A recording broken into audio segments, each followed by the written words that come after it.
Good afternoon, gamers, and welcome to episode 21 of Games with Dave.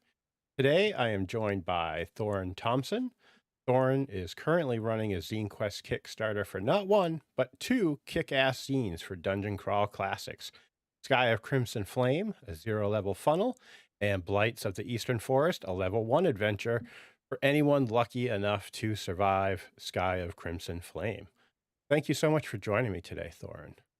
Thanks for having me. My pleasure. So the first thing I want to talk about was an update that I just saw come through a little while before we got going. It looks like you're going to be going ahead with the Dungeon Synth album for Sky of Crimson Flame. That's right. I don't want to tell you what I had to spell burn to make this happen. All right. A lot of stats were lowered today, but I managed to do it. And the Kickstarter update shows a really cool mock-up of what the cassette is going to look like. Which, yes, this is coming on a cassette. So get your old radios out and Walkmans and everything. And but you'll also get a digital download. So anybody that backs it from any level, PDF and up, will get a digital download of this this soundtrack, which has 12 different tracks on it. And I've listened to them all, and they sound it's great from start to finish, in my opinion. Really evokes the right atmosphere for the adventure. Nice. So Yeah. who did you collaborate with on this? So I contacted Hemet der Catastrophe. I always mess up their name.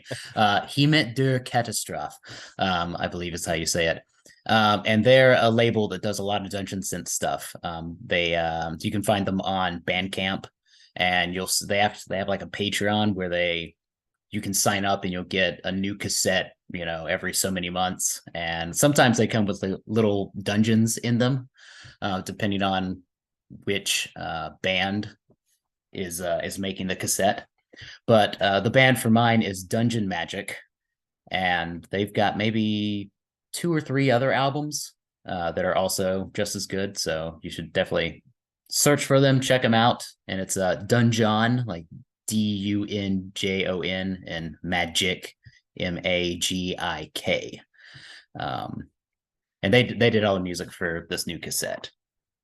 I'm sure it's going to be awesome, and I'm going to be sure to check them out after our interview is finished today and give them a listen. So another thing that I've got to ask you about with this Kickstarter that I think is one of the most awesome parts of it, aside from the awesome adventures, is the mask. Mm-hmm. What can you tell folks about the mask and what level they have to pledge at to get the mask?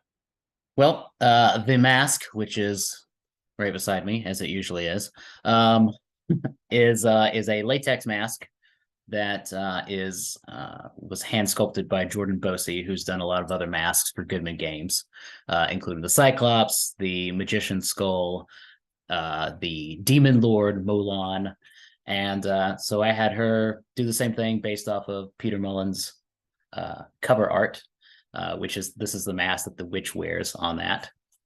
And so they're all going to be handmade, hand painted. Each one's going to be kind of unique in that sense, because you won't get the same paint job as everybody else. They'll be very similar, but there'll be little differences. And to get this, it's a pledge at the witch level, which is $99, which includes the 2 adventures, the mask, the Dungeon Synth album now, and the Kickstarter exclusive dice bag with the dice. And you get all that. And it'll be really cool. Nice. So. Yeah, that level is, like I was saying to you before we got going, I can't get over how much each pledge level actually includes. It's fantastic. So I tried to put in a lot there for people. I want it. For me, this is it's just so fun to be able to make something. And it's been a while since I've been able to publish again, even though this is technically a second printing, but there's brand new content. So it's like publishing something brand new, basically. Cool. Well, speaking of this being a second printing, I know that previously this had been done as just one book, with both adventures inside. Mhm. What was it that made you decide to do the second printing, split it into two separate? Well, I sold out of the first one, so I needed a second printing. And instead of just reprinting it and fixing, some of the editorial or mistakes and tightening up some stats and whatnot, I was like, I always have the mentality of going bigger, doing something bigger and better. So I wanted I wanted not only to make Sky a better module and um, get all the rough edges out of the way, but I wanted to increase the forest because I just looking at the original map, I was like, there's so much more that could be over here, like on this other side of the village. And that basically just got my mind going. And I through the playtest from conventions, I kept sparking new ideas and I would write them down. It's like, oh, this would be a fun little thing. Or what if the Crimson Star affected people kind of like the Day of the Triffids or something, and they became this like weird cult of like blind, they're blinded by I think it's Day of the Triffids. Maybe it's another movie I'm thinking of where they're blinded by a meteor. But where they're blinded by the star, but they can still see, and they start this weird cult, Children of the Crimson Flame. And so it's like just these little sprinklings of ideas that I took the seeds and I put them to ground, and they spawned new adventures for me. And so that's why we have 5 new adventures in Sky of Crimson Flame, or in the Eastern Forest rather. And because of that, I had to split the books into 2, because otherwise it would just be one gigantic book. And I wanted them to be separate. So, if people at conventions didn't want to rebuy Sky of Crimson Flame because they already have it, they can buy the expanded version of the forest instead. Nice. Yeah. So you spoke about expanding the map, and I believe just before we got going, I had checked, and the Kickstarter was only $16 away from the $12,000 stretch goal. Well, looking at it right now, we just passed that stretch goal. So Yeah. it looks like we're getting the poster size map of the forest. So I've got my playtest map right here. And so that's really cool. Thank you to everyone who's backed this so far. That's amazing.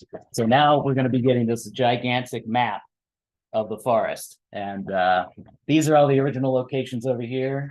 And these are all the new locations on this side. And you got some really great ones there. I don't know how much you can see in the thing. I'm really excited about all of these new locations. And I think some are bigger than others, just like the original ones. But I think they all bring something to the table, literally. So Nice. Dude, I'm so excited for this. And you just mentioned the added adventure locations for Blight. yes. So how many adventure locations are there in Blights, and then how many will be in Sky of Crimson Flame? Well, Sky of Crimson Flame. So looking at our map here, Sky of Crimson Flame takes place at the ancient keep. Gotcha.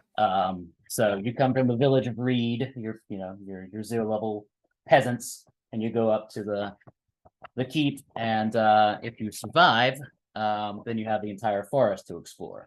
So the Sky of Crimson Flame is just the keep location. And some things about the keep have changed since the first printing, but it's mainly stayed the same. Been a few tweaks here or there to streamline some areas that always sort of boggle down the adventure, I feel like. And so I've taken the time to try and negate that. But again, it's really up to the judge and the players and how much they want to explore and whatnot. And then for the Eastern Forest, you've got 1, 2, 3, 4, 5, 6, 7, 8, 9, 10, 11 adventure locations on here. and a couple of big baddies to fight if you run across them, like Old Applehead right there. Uh, so yeah, there's a lot of content. I mean, the book itself is at this current iteration about 80 pages, give or take. Wow. So you've got 80 pages of content, and then you've got 32-ish pages in Sky of Crimson Flame. So, and that includes maps and everything, of course, and handouts and everything. That is badass. I will say it probably 100 more times through this interview that I am so excited for this to hit my mailbox and for me to start playing this. So I'm excited too. I had asked you a different version of this question before we got started, but what are some movies that fueled both of these adventures? All right, yes, movies. Because books was too hard for me to answer. So definitely I'm a big horror guy. Horror movies is what got me to want to be in the film industry, and specifically Evil Dead, because I watched, the original Evil Dead, and I was like, I could make this. And I tried. It didn't pan out quite as well for me as it did for them, but I'm still in the biz, as it were. So I guess something happened. But I would say Evil Dead's a big one. Evil Dead 2, Army of Darkness, more so, just because I like to write sort of more comedic horror sort of elements in here. I have little baby head bats that attack you and try to suckle your blood from your body. Reanimator is another one. Once again, horror comedy aspect. And then I would say Hellraiser, mainly because of all the flayed flesh and whatnot, like her uncle and her aunt, or her stepmom. I can't remember their names. I haven't watched the movies in a while, but there's a lot of flaying going on. So those three are the tops. I'm sure there's more. Movies are always a big influence in my writing, either subconsciously or very consciously. Like when I was writing It Consumes for Goodman Games, which is basically my love letter to the movie The Stuff. So that's I would say those are the top three. Nice. Yeah, the Evil Dead is so great. And what's funny is, being a kid, I was in the 8th grade in our media studies class, and we watched that when I was in 8th grade. And they would never be able to get away with showing that in an 8th grade classroom this day and age. I actually watched them backwards. So I was allowed to watch Army of Darkness because that one's less gory and sexualized and stuff. And then when I turned 17 or 16, I was allowed to watch the rest of the movie. So I actually watched them backwards. I went Army of Darkness, Evil Dead 2, then Evil Dead. Cool. So I'm gonna have to watch those again now that you've brought them up. I mean, you can't go wrong watching that series. I just got Army of Darkness on 4K, and I'm really excited about that. Not that that's a film that really needs to be on 4K, but I say that, but I also got Return to Living Dead too, and that was just looking at it, you can just see so many little details, like the posters hanging up on the wall, and there's just so much more detail, not only visually but sound wise. You can hear a lot more through the Adobe Atmos, so it's I can't wait. I'm excited to rewatch it. I'm trying to remember, is Return of the Living Dead the one where they spill the waste and it brings the dead back? I always they the army thing, containment unit, they open it up and it spews out everywhere, and then they try to burn the body, and the rain makes it go over the graveyard, and it's got all the punks and stuff in it. Yep. Okay. I wasn't 100% sure because I haven't watched that in the longest time, but I'm getting us way off track here. Yeah. So what is it about the Dungeon Crawl Classics community that initially made you want to create within it and keeps you wanting to create with it? Everybody is amazing in that community. I've never met somebody that's been an ass, basically. I'm sure they're out there, but I haven't met them yet. And everyone's so supportive too. We all support each other. We can toss ideas around to one another, especially at conventions. And it's like, and when I go to these conventions, it's like seeing family you haven't seen. Like, there's cousin Harley, there's Uncle Brandon, that's it's that sort of community. And when I first found out about it, uh, probably 2014 or 15 or something like that, I was trying to find something new to play, and I didn't want to play new editions of D&D or Pathfinder or anything like that. And I stumbled across Dungeon Classics, and the first time I picked up the book, it was like reading, D&D for the first time, and it just struck a chord with me and lit up my imagination again, like I was a child, and it continues to do that. Yeah, I would agree. The community is awesome, and the core rulebook had the same effect on me. When I opened it up, I was just like, "Holy smokes! I feel like I'm 12 years old again." Yeah, yeah. I don't know. I don't. It's a combination of clear cut sort of rules that are still modern but old school, and then all that beautiful black and white artwork that just covers page after page. Yeah. And this was before the newest editions that have even more artwork on the pages. Yep. It is fantastic artwork.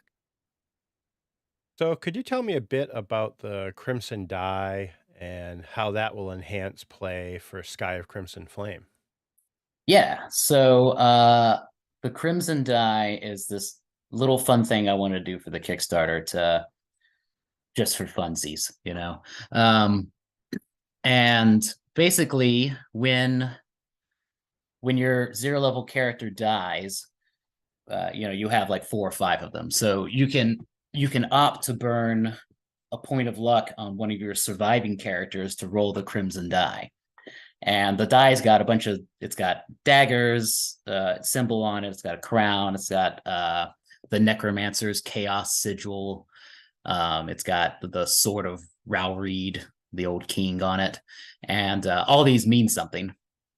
And so if you can roll good or bad, basically, on this die. And if you roll bad, the dead PC rises up like a deadite from Evil Dead and starts attacking the party, or a bunch of headbats just suddenly fly out of the rafters that you didn't see before.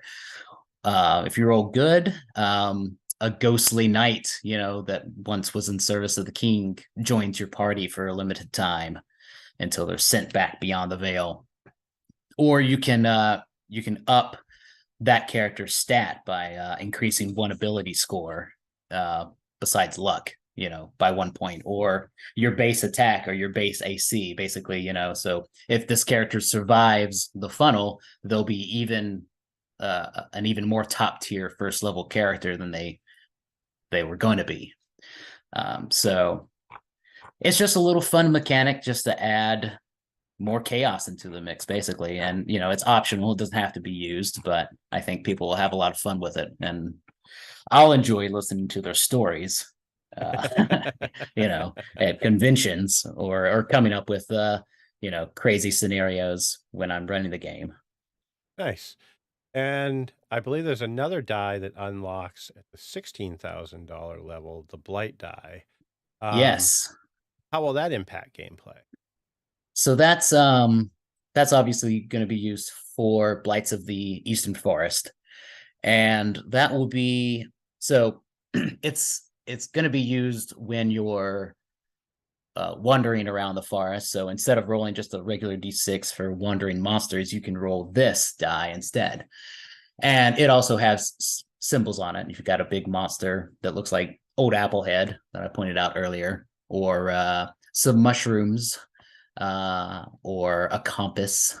So rolling these different symbols, like if you roll the monster, then either more random monsters come to attack than like you roll double what the encounter would be, or maybe there's one that's like a super boss one, and so he gets more HP or better AC or attack modifiers, or all of them. If you roll the mushrooms, then you found something good in the forest, something weird that may help your magical casting or give you HP, or a psychedelic trip. Uh, and then, like the compass would provide you, instead of you get to your destination quicker and without any wandering monster encounters. So it adds just an extra little flair. Again, that's going to be an optional thing that people can do. And I'm probably going to include the rules for it, whether or not we actually hit the die level. I'll just have it in there for people to roll. And but the die is obviously the cool part of that about it, because it's going to be 25 millimeter bigger die with all these cool sigils and symbols on them. So Nice. hopefully we get to that. And so go out there and pledge, please. Yeah. And thank you. Pledge, pledge, pledge away. And for anyone wondering, there is a link to back the Kickstarter in the description. Um, I've only got a couple more things, and one of them is, could you give a brief synopsis of both adventures without giving too much away? Sure. So as we stated, Sky of Crimson Flame is a zero-level adventure. It unfolds with the sudden disappearance of a raven-haired beauty of the village named Balessa. And one of your characters, whoever has the highest luck score, actually has a love letter from Balessa, and this can spur them on to get the rest of the village to find her. But she's not the only one that has disappeared. Other villagers and the children have all disappeared, and the elders of the village think that they may have been taken to the ancient keep, because they remember, many years ago that some strange things were happening there. And indeed, strange things are happening there again. So you and your villagers must go to the keep in order to rescue your fellow neighbors, friends, and family, and hopefully not die horrible deaths in the process, although you probably will. So, um, and the adventure all uh, accumulates. Is that the right word I'm trying to use? In a climax that may involve the resurrection of a vile necromancer from beyond the veil. But if you're good at what you do, then you could stop that before it even happens. But if not, you might find yourself transcended into a nexus between worlds where the final battle takes place. So some crazy stuff happens. Sounds like it. And then Blights of the Eastern Forest. For years, your village has set in the shadow of this forest, and it's kind of a Mirkwood situation, and there's been chaos. It's just embedded in the soil, and there's all these foul things that live there. And the ancient king Rowreed used to keep all this at bay until he died hundreds of years ago, and it's just grown anew. And so you and your fellow adventurers, for fortune or glory, or just because you're good people, will go into the forest and try to reach these blighted areas and excommunicate them, I suppose, cleanse them. And each area is very different, and some of them coordinate with one another. Something you do at one may have something to do with another, or there's certain characters you meet that can help or hinder you along the way. And some of them, the adventurers, are dungeon crawls. Others are sandbox within the sandbox that is Blights of the Eastern Forest. So you've got quite a unique collection of different stories to unfold there. Sounds so awesome. And I love the fact that there's the word I'm looking for, like interweaving things so that there are effects on other parts of the forest from things that you may do and say, area 1 could affect area 3. I love it when Yeah, there's one area, if you I don't, not to spoil too much, but if you do the right thing, uh depending on your outlook, you might gain a place of reprieve that you can go to from time to time. Otherwise, it may just become another docile ruin amongst the rest of the ruins in the forest. So there's a lot of opportunity for replayability in both adventures, as well as just the judge, you know, making it their own and becoming as creative as they want to be. They're not bound and restricted by what I've written, nor should they be. very cool. So when can folks expect to start seeing this land on their doorstep after it? My initial estimate is June of this year. If all goes well and there's not another paper shortage or a plague or meteors or UFOs or whatever is happening in the world these days to stop that from happening.